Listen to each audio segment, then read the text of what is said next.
Hello, everybody, and welcome to the 251st edition of the Frank and Stan Weekly Chat. And I'm delighted to say that if you're on video, you can see that we have Rebecca Leek back with us. Hello, Rebecca.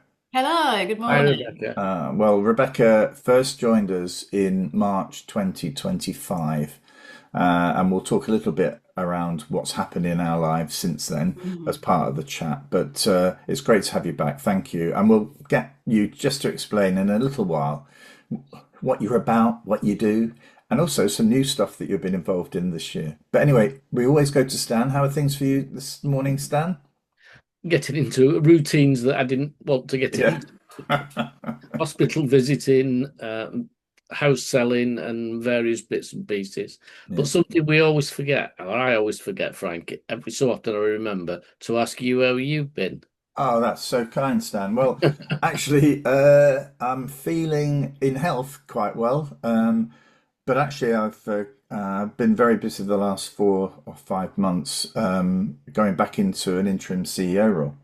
And I'll chat about that in a little while. But yes, Monday felt really weird because it was the first day I didn't really have a diary packed to the brim, so it felt really weird. I started playing the guitar again, and I went out for a beer last night with my guitar teacher, which we do every couple of months. And I've committed to getting back into the swing of it after having sort of like this period off. So, but it's funny how quickly, Stan, my guitar playing has deteriorated. So I picked it up again over the weekend and whatever. Oh, yeah, I really do need to get back into it. But anyway, thank you And for what are you asking. playing at the moment? Well, it's funny. I was talking to Chris, the guitar teacher, last night about this. That he's very keen on acoustic, so I always go to acoustic, take my acoustic with him, and we play stuff. We're currently, I've got just to prove it. We've got we're going through the Beatles, finger picking the Ah, Beatles. nice. So the one that I'm currently working on is Nowhere Man. Mm. But I actually have picked up the electric guitar again, and Jumping Jack Flash is what I've been working on, and I'm struggling with there's two guitar solos there. One's quite short, and the other one's quite long. And Rebecca's going to show me something Well, now. no, I just Ah, so wow!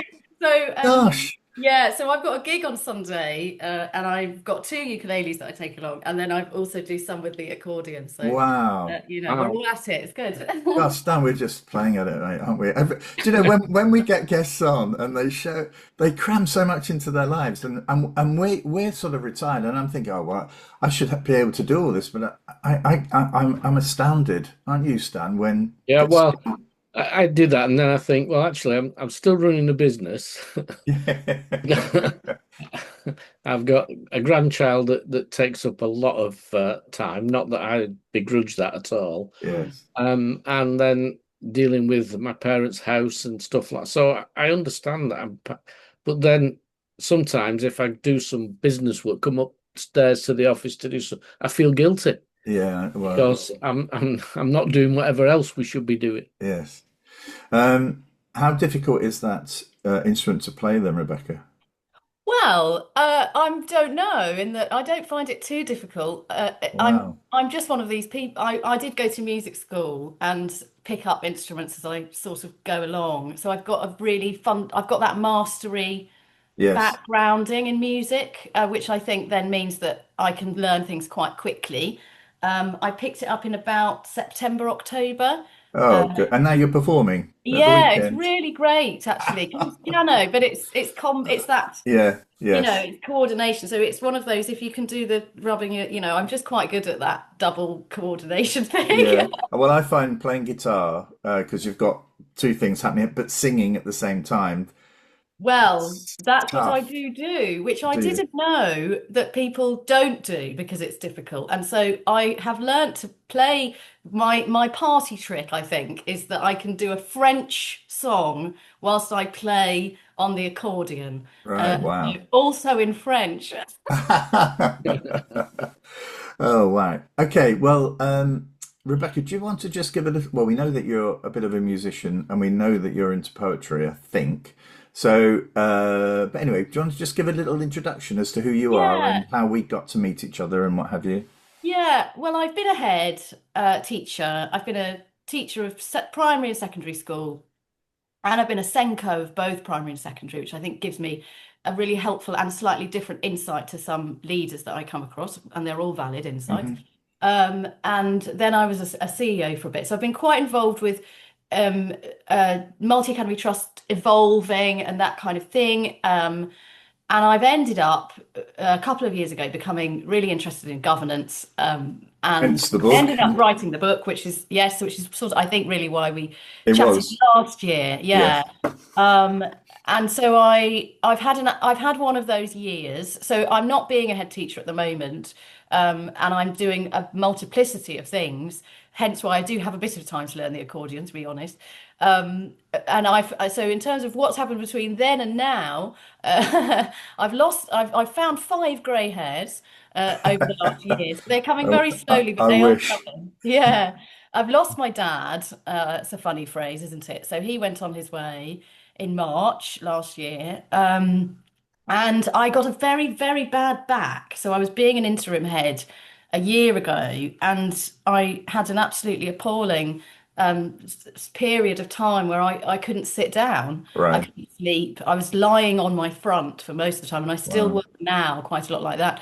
And so my interim headship unraveled, quite honestly, and I could barely get there. And eventually I had to give up because I couldn't travel. Oh gosh. And at the same time, I slipped with a bread knife. Sorry to those of you who don't want to hear about these things, and nearly lost my thumb. So there was one point in May last year where I was 6 weeks from losing my dad or so. I couldn't really sit down. I had to go to his funeral standing up on the train whilst the girl's dad drove them Right. to the Midlands, so a long journey from where I am in the east of England. And I had an operation on my hands and all this kind of thing. And so there was a moment in May when I just thought, if you throw anything else at me, I'm not accepting it. Yes.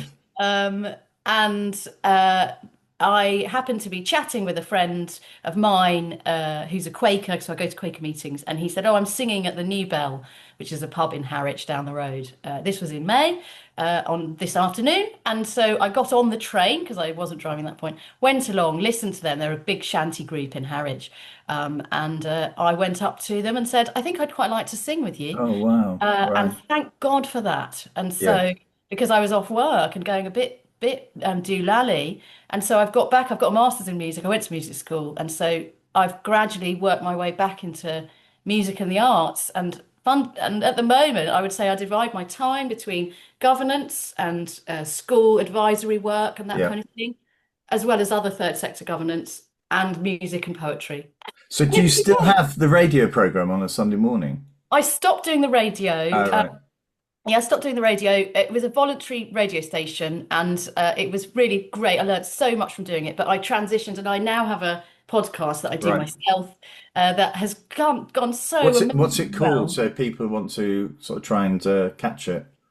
So it's called the Ditty Bag, Right. and a ditty bag is a sailor's spare kit bag.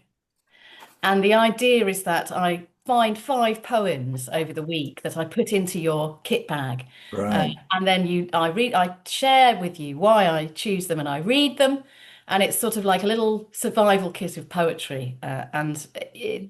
Poetry is soul food. And that's what came across from my radio show. So I was doing this Sunday morning show.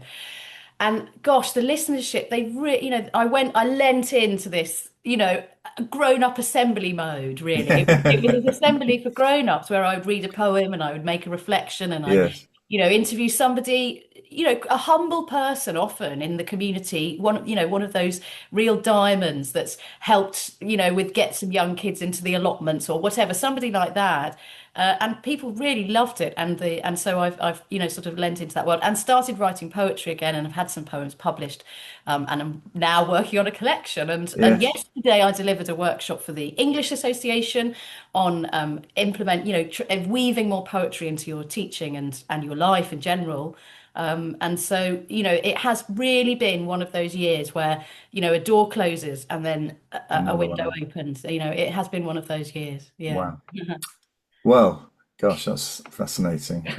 Stan, Let's get on Stop to what's whinging called. now I about know. that. Let's get on to Martin's law. So what's caught your Yeah, eye this week? yeah. I did a presentation for a group of head teachers on Friday on Martin's Law, and some of the sort of guidance I was giving, some of the recommendations I was making personally, were about the fact that I do feel that schools have had so many things to concentrate on, let's say, that maybe the vigilance around security from someone wanted to do harm to your Hmm. school has maybe dropped down. If you remember, Ofsted used to check heights of fence and things and whether Yeah. doors were closed. And well, that's not Mm. happened for a long time now. And I just had the feeling, and to be fair, that the heads in the room sort of acknowledged that that was maybe something.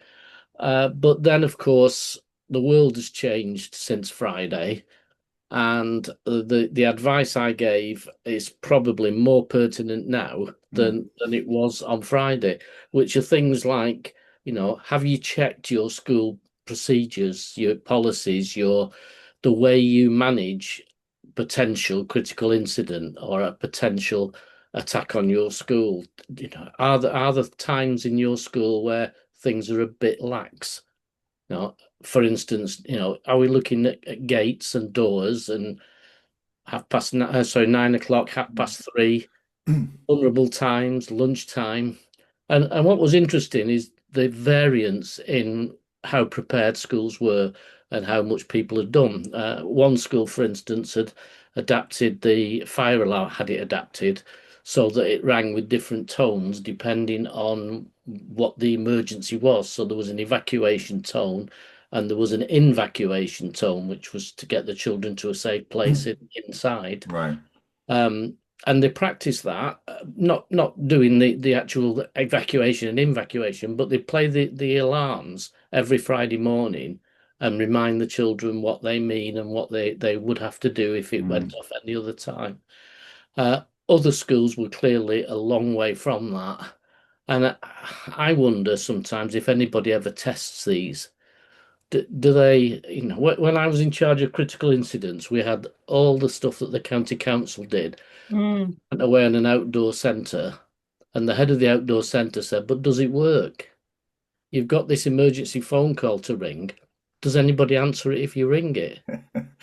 And we sort of sat about and thought, "Well, I don't know," and tried it, and thankfully somebody did answer, All and it was right. somebody I knew, so I was able to say, "Well, thanks for answering, Frank. I was literally just testing the system." Mm. And I don't know where he was. It was a Saturday afternoon, but he and I wonder if schools test. Another example is a school that I know quite well, where a member of staff managed to set the alarm off by making toast at lunchtime. Hmm. Uh, and what was the worst possible time with all the children in the hall Mm. was, nobody'd practiced that. Nobody'd worked out what Yeah. to do. Luckily, the staff were, as usual, magnificent, sorted it out.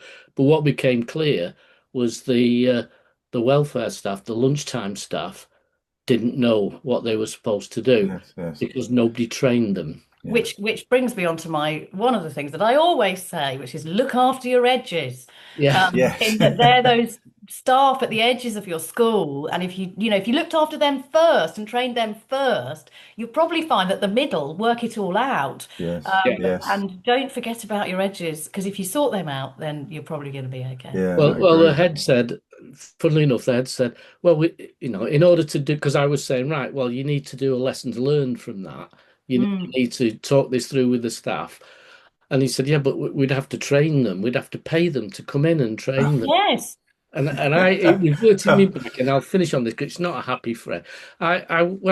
Same guy who I worked with in outdoor ed, I made the mistake once of taking a group of kids out into the mountains, and I stopped at his centre to borrow some kit because obviously children from I think they were from inner city Salford didn't necessarily have all the proper gear. So I called to see him, and he said, "Yeah, you can have the kit. What do you want?" And I said, "Waterproof jackets." And he said, "Do you want over trousers?" And I said, "No, I don't think we need that. The weather forecast isn't bad." He said, "Just." just let me tell you this little phrase. He said, because, if it got cold out there and some child got hypothermia and you were stuck there and it rained, the phrase you need to think in your head is, what would you say to the coroner? Mm, Yeah. And if you're saying to the coroner, well, the weather forecast looked all right, Yeah. you're not going to be able to live with yourself. Yeah. So keep the phrase in the back of your head. And I said to this head, not paying a few quid to train your staff. Can you imagine standing up in a coroner's court and saying, Yeah. well, we didn't want to afford it. So I think schools should just quickly now and without causing so causing chaos, I think do things calmly. Just test whether the procedures that they think they've got in place, whether they actually work or not. I wouldn't say do it at lunchtime. I Rebecca, wouldn't be brave enough to do it at lunchtime. Rebecca, what were you going to say? Well, I was going to say you're really talking my language. So I think we should all be more adept or trained in or lean into thinking about risk and running our Yeah. strategy a little bit more from a risk-based perspective, which sounds negative, but it absolutely isn't. No, And it's it's what you're talking proactive, about. isn't it? Mm, Yeah, and so I've chaired the Governance and Risk Committee of Suffolk Libraries, and I'm really delighted to now be the chair of the Risk Audit and Review Committee of St Edmundsbury Cathedral. And I'm very pleased with myself because I submitted my annual report yesterday on time. In fact, it was due today, so I did it a whole day early.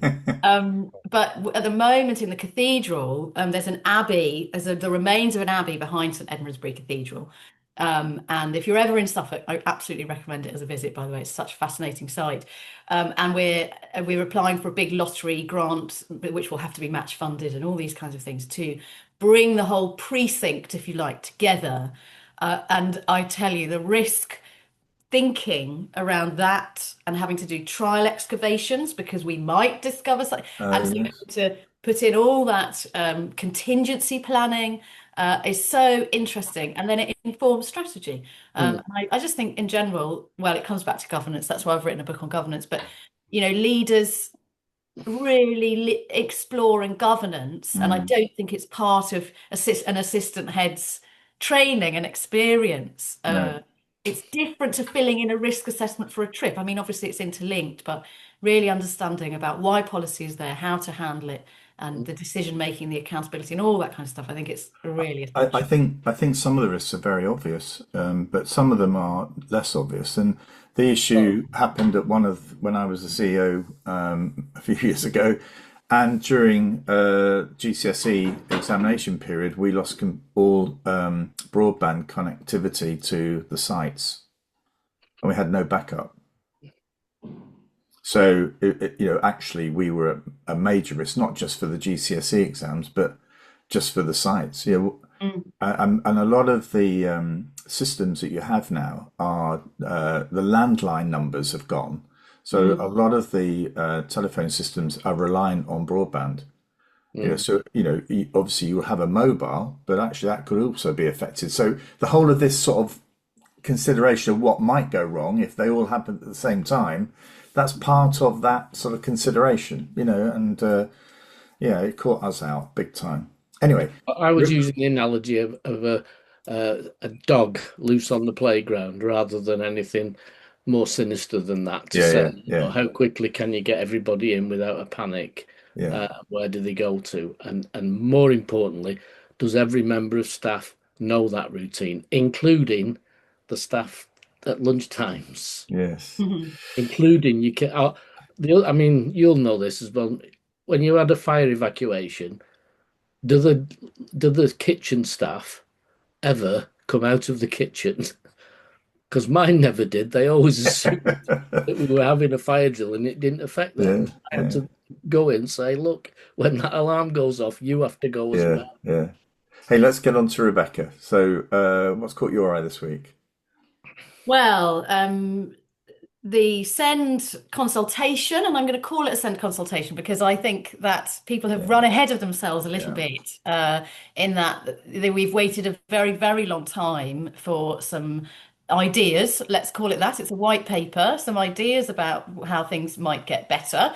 And and so I just think we should all be engaging with that consultation.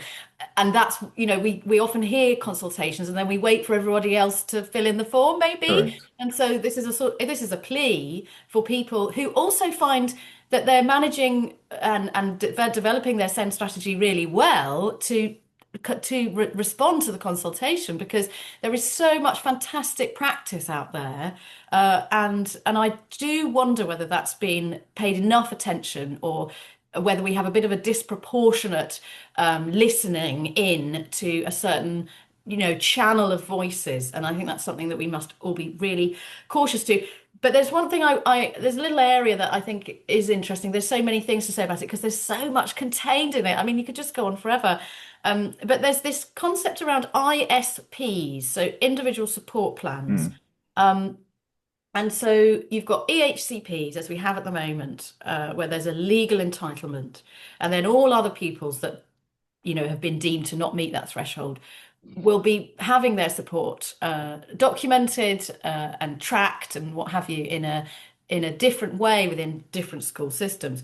And the proposal is that there will become a universal ISP, which all pupils who don't have EHCPs but are deemed in need of an ISP, and there's not that much clarity about what that is either, Yes.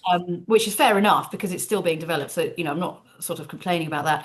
But what I'm worried about is that there is potentially 15 to 20% of pupils within schools who are going to have ISPs. That's nearly a fifth. Mm. And there's a legal entitlement that's going to be attached to those pupils. And first of all, we already, I think, have too much of a battleground between different stakeholder groups, saying, well, I think this and they should be getting that. And I think to be dealing with legal entitlement around a fifth of our pupils is a very Yeah. risky road to go down. And I don't think, new legislation should potentially be solving issues.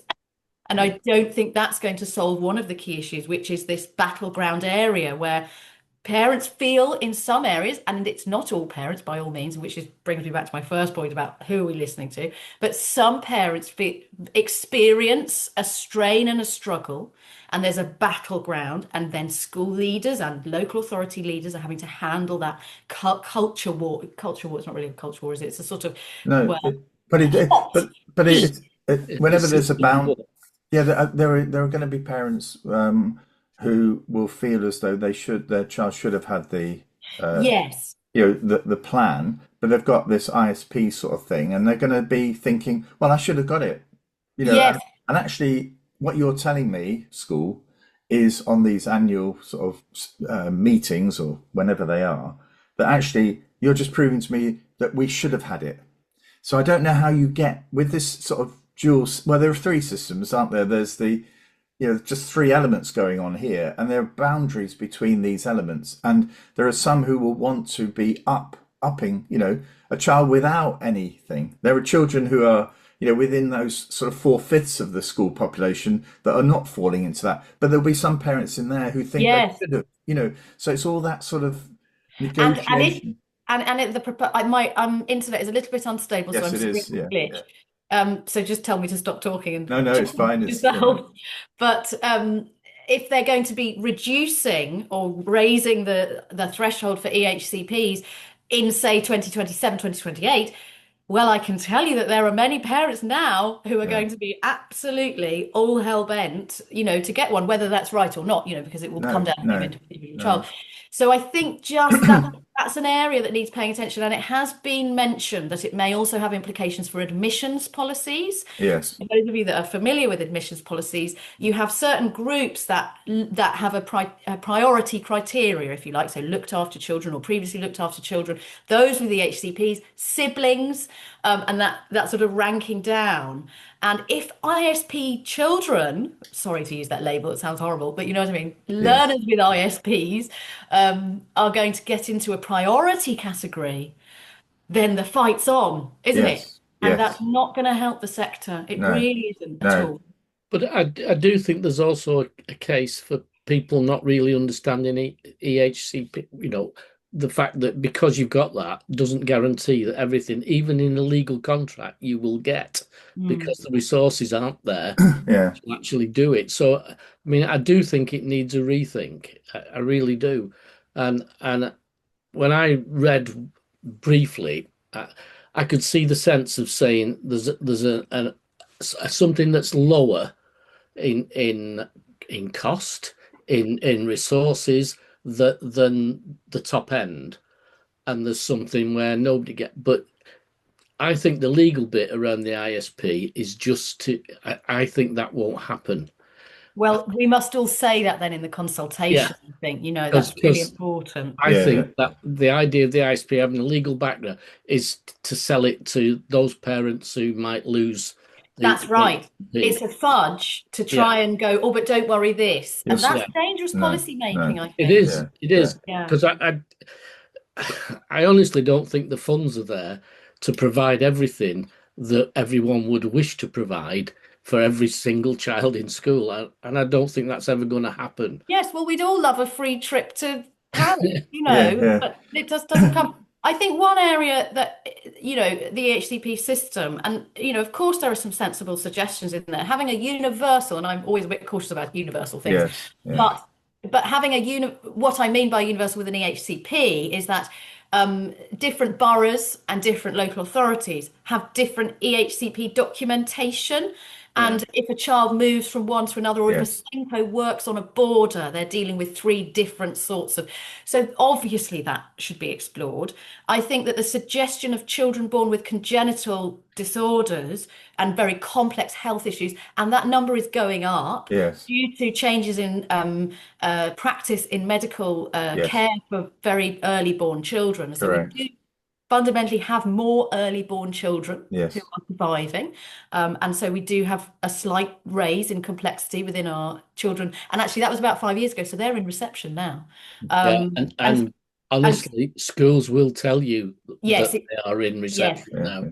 yes. And so the suggestion that an EHCP or whatever that's going to be can be generated, and that's my terminology, at the birth of a child or to then go through with them, I think is very sensible indeed. Because if Yes, somebody is born with complex health issues, then we shouldn't have to fight at the age of 4 to get a document when it's been no, sort of recognized from yeah, an yeah. early age. So of course we need some of these things, but yeah, I just wanted to pick out one because we could talk about it forever. So But the can, ISP thing yeah, is we I interesting. just want to get, because I'm conscious of the time here, just want to get a little bit of discussion about this. About, we talked before the recording about the national training program for SEND.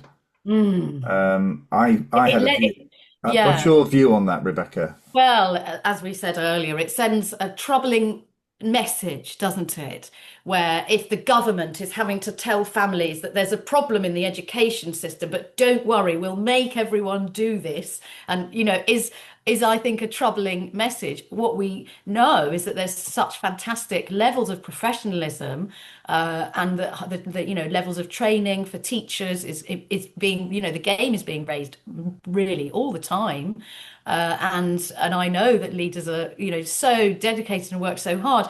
And so any erosion of what should be a growing trust in our profession, in our school system, uh, and that any erosion is not a good idea. And I do think it really sends that message. I'm also very skeptical, as I've already said, about anything, or I may have already said, oh yes, about EHCPs, about something that everyone must do, Yeah. universalism. Very high risk. If everyone says, right, on a Wednesday, every child has to have a baked potato for their lunch, and then there's a potato crisis, then no school will have a potato on a Wednesday. It's a bit like broadband, it's like just goes. Yes. If that training is not very good, Mm. it's not really solving anything, and it's going to grind everyone down as well.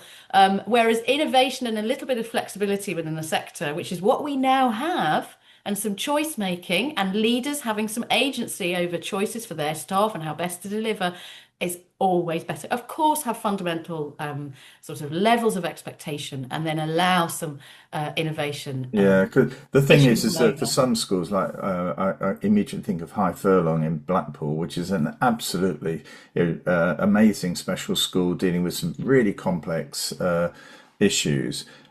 a national training program for the staff there is a complete misnomer. I mean, there's just absolutely no way that that training will address, go anywhere near the sort of development where those staff are at the moment. It will add Mm, very little value. But in an average school, there are probably, a number of people who are at the far end who have incredible expertise. There's, people like me who sort of work their way through, not too bad, and there may be a small number of staff that need some extra support. But that extra support is going to be different in each of those schools. mm, And that, mm. picking up on the point you're making about this universal offer, anything like that is bound to be. It's like trying to teach all the children all the time the same thing in every class across the country. We all know where that's going to end up. So, I think the other thing that mainstream heads struggle with is knowing that a child would be better served in a school that's specially adapted for them, but a parent who won't accept because they've got a view of special schools that is mm, not anything like the reality of special schools, and managing that because that just becomes a confrontation between the school and parents, and the child yeah. doesn't in any case. Can It's I? an interesting, it's an edge point actually. So I've already mentioned about edges. So that Yeah. edge point between the transition between what special looks like or perceptions and then mainstream. We've got some really great leaders over here in Suffolk of a specialist multi-academy trust, really, that well specializes in that. Yes. And they're really very intent on, encouraging visits Mm. from school staff in mainstream and really letting people know what it looks like and the learners that go there, and I think that's really helped a lot over here in a certain area. Obviously, it doesn't solve everything. So yes, looking after that edge point of transition, or one versus the other, and that kind of thing, and making it smoother and less of a battleground. Would, Yes. yeah. I can It's remember it. It's a long time ago when I was a head. We had a particular child who parents wanted him through mainstream, wanted him through mainstream and in my school. And I said, we will have him here as long as we are the best thing for him. That was the deal we made. mm, And he actually went right through the school. But when he left the school, he then the secondary school couldn't deal with him, and he went to special school. At which point the parents came back to say, "Why did you stop him going to Ah, special school earlier?" oh, right. Well, mm, one of the things, just a little, before I move on to my one, was I do remember being contacted by somebody, and this is really throwing us a little bit of a grenade in here, when we were dealing with the rack issue, to say that they had done an analysis of the travel requirements for each pupil in every local authority. And just tell you, I won't mention the name of the authority, but it's a city authority where children were literally being shipped around the city, even though there was similar provision very close to home because of a parental desire that they go to a particular school on the other side of the city. And they were saying that, if you add all of that cost up, what you could do with that, would be resolve the rack issue overnight. So mm, we're not talking about an insignificant amount of money here. And this idea that I'm committed to wherever possible that settings need to be flexible as well to accommodate local children. I do feel as though local children, regardless of need, if they can get to a local school, they should be going to a local school rather than being shipped around the place, in taxis, some of which are, well, I do know of one many years ago where a child in Cumbria was helicoptered on a Monday morning down to some provision and then helicoptered back on the Friday. But that's, there are these particular issues that are out there. I'm not using that as an example, but it's the far end of where you can end up if you haven't got sufficient provision and you don't have flexibility between local authorities who actually, see it as a service for the yeah. country, not just a Well, service for the local authority. yeah, well, one of the areas where we all know there is an issue, and we don't need to go down it too far, about social and emotional difficulties, which is send or is it send and all that kind of thing. Yes. But we do obviously have an issue with our young generation with, feeling quite disconnected. And there's a malaise, I think, with some young people, and it is linked to sitting on screens, quite honestly. And a great solution for that is local connections and subcultures. The children that go along to the football club and have good connections with intergenerational activity that is away from screens in their locality with meaningful, relationships Yes, around rather than sitting in their rooms on their screens feeling sort of disconnected. And so just going back to that, going to your local school and building local connections is better for child development and health. We know it. We know it. I agree. Yeah, it's fascinating being involved in the cricket club. You do get intergenerational discussions Yeah, going on there, and older people telling young people how they ought to behave on the cricket pitch. You quite know. right. Yeah. I Anyway, think one of let's my move on. Let's move saddest on. times in when I was in local authority was joining the sort of senior management and seeing that the new profile for youth clubs in Lancashire, and within 12 months that was entirely scrapped. Mm. Mm, mm, And I do think there's a lot of our issues with young people today on the fact that we lost a generation in terms of youth clubs and activities that yeah. was managed by the local authorities. It's called third space. Some people refer to it as third space or third something. That you've got school or work, you've got home, and then you've got the third space. And it's incredibly valuable for socialization and emotional health and Yeah. physical health as well. Yeah. Right. Well, what caught my eye was having just reflecting on sort of 4 months of CEO work on an interim basis. It's just what how did it feel for me? And I think one of the things that I was a trustee of this trust, and then unfortunately the CEO had a health condition, so he was off work for a period of time. So I was asked to stop being a trustee and be the CEO. And I think one of the things that I always knew was important, but it came home even more so, was just this sort of ability to quickly get a relationship with people who did most of the work, who Mm. did the most important stuff, and those are your head teacher, your principal, your chair of governors, and some of that key leadership team.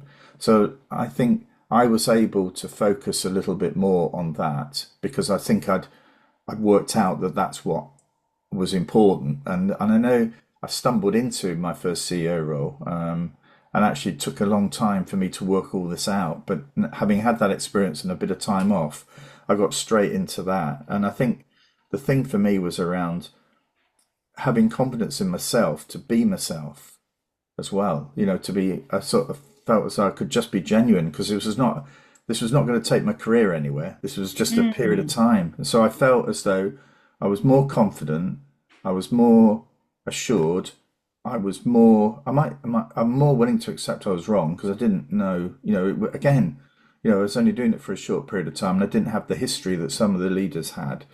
But I think all of that made it a much sort of warmer relationship with the people that I was managing. So I think I also realized that I have a risk at times of making things too jolly. So I don't tell jokes, but I try to make it positive, happy Mm. experience. And I think that one member of staff said, "Oh, you're one of those that likes to chat." And I said, "Yeah, I got that from my mother. But actually, it's not frivolous. No. This is not, talking about Coronation Street, which I don't watch, but it's not that sort of. It's more focused on some of the things that I think are important, and communication between each other is important. So I think I've learned that that's something perhaps I do reasonably well, and I've played to my strengths in that. So, and I really enjoyed it. I have to say I missed it on Monday when I wasn't doing it. Do you think But do you think that there's any lessons for performance management processes for that? completely, You yes. saying about feeling maybe I'm paraphrasing, but sort of less under pressure or less to prove, and therefore able to sort of grow into the role. I mean, do you think? Yeah, I do, and I think for those of us who are longer in the tooth, have been down this road a few times. I think one of the things is we grew up as head teachers in a period where there was very little performance management, and we were able to make mistakes.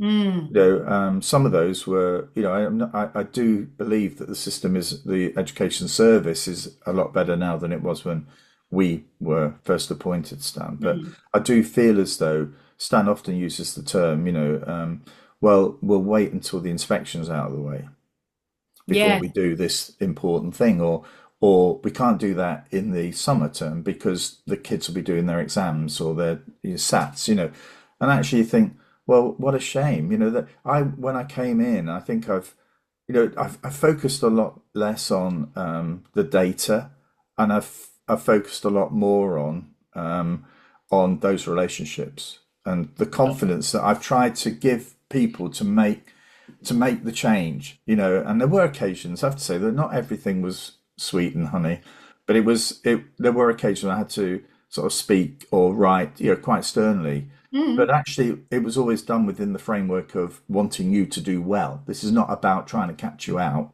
And having been there for that short period of time, It's not as if I was going to sack anybody. I have to say, in all the years I was a CEO, I didn't sack anybody. Mm. People I, got to a point where they thought, actually, this is getting hard. I'm probably not the person. I don't feel yeah. right here. And they made those decisions, not Mm. me. I didn't push people over the edge. That wasn't what I was about. And so the last 4.5 months have been a similar sort of pattern, really. I Yeah. think that's just that little bit of being human to people and talking to people. I know you said it's not idle chit chat, but actually, idle chit chat at times Mm, about when you're forming a relationship is really quite important. And I go back to something again, by accident, not planned. I'd taken over part of the local authority, which was toxic. It was a real problem. Um, and on about the third or fourth day, we're in a hut. Uh, that's where the organisation was based, in a hut just away from the teachers' centre. And as I walked in, it was sunny, and there was a young girl sat there in the sun. And all I said was, "Oh, good morning. Are you enjoying the sun?" And she said, "Well, I have to be careful because I'm redhead and I've got fret." And we had that quick conversation. mm, And I went in much, much later. We were doing a review of how well we'd done, and she said, when I'd been in the job 6 months, the previous manager had never ever spoken to me, and you spoke to me mm. just on the steps when I was sitting outside with no real reason to speak to me, and that's told me a lot about that. I was valued, I was welcomed, I felt part, Noticed. and I could easily have just walked Yeah, past, yeah, yeah, yeah, yeah. but something just said, just Yeah. no, it was a tough time, and it was absolutely toxic. Mm. It was good, and as you say, there were also very tough things to say to people. Yeah. But once you've created that relationship, you have to be able to do the tough talk as well. Yes, I think that's Um, good. Yeah, I have a phrase that I use as a head with naughty children and adults when we're having a chat, which is I'm on your side, uh, Yes. and yeah, it's very powerful. And one yeah, of those heads which doesn't shout and but then the child will often just burst into tears when I start talking to them because they already know because I'm on their side and Yes. I absolutely care that they've done something that's not okay and I want to help them out with that and it's Yes. a very powerful thing to say to somebody. I I think do. also, Oh, sorry, no, I Fran. was just going to say, I think also the relationship I had with, which I built up as a trustee with the chair of the trust board was Yeah, really pretty critical as well. Mm. Mm. Essential. Yeah, and it wasn't as if I think you get to a point where I think he knew that I could do this job. I'm not saying with my eyes closed, it wasn't like that, but he had a lot of confidence that I could do it. And so and in a way I played to that as well. So my relationships with him were very much around needs must. So it was around when I needed to share. So I felt I needed to share something. The regular meetings were not regular. I have to say that this was a much more fluid arrangement. We were heading into a merger with a bigger trust, and there were a lot of legal issues around that. But it was really around let's just we have an end goal here, and I'll be there if you need me. And similarly, he would call me to say, I've not heard from you for 2 weeks. Is everything all right? And I would say, yeah, everything's all right. If things weren't all right, I would be phoning you. So it was that sort of relationship. But the relationship with the chair was really good. Um, right, that is quite a long chat. uh, That just put it into context. That's a 19. That's 20. That's about 45 minutes. So that's Right. yeah, probably 15 minutes longer than we normally do. But I mean, when you think what we've chatted about, yeah, Martin's Law, we've had all that discussion about the Send white paper, and also we've had me reflecting on being a CEO, and loads of other stuff like you playing the accordion, poetry, all this sort of stuff. Poetry is very important. Everyone should have more poetry in their lives. Like, trust Yeah, me. yeah. Trust My me. grandson, who's in nursery, comes home with a poem every week. I love that. He's That's so Oh, good. brilliant. Yeah, for National Poetry Day a few headships ago, James Carter, who's a great poet, children's poet and a poet of poetry, he has a lovely take a poem and he talks about putting a poem in your pocket. And that's what we did is all the children brought a poem in their pocket and they'd sort of gone home and written it out. And all these 6-year-olds who were just early writers had sort of written out a little haiku or something with their parents and they were showing each other in the wow. playground. It was just such a joy. Yeah. Yeah. Well, let's finish it with joy. So it's been a joy to have you, Rebecca. If we're still running again, and in the future, next March, we'd love to have you back for your third visit. And Stan, I hope everything sorts itself out on It the will. various housing fronts that you're engaged with. It will all sort itself out. It It will. always does. As the head teacher at our daughter's children's sixth form college said, all will be well, all will be well. So on that note, we'll say These goodbye. things will pass. Yeah, and we'll see you all next week. So take care, everyone. Thank you, Rebecca. Bye bye. Thanks. Bye.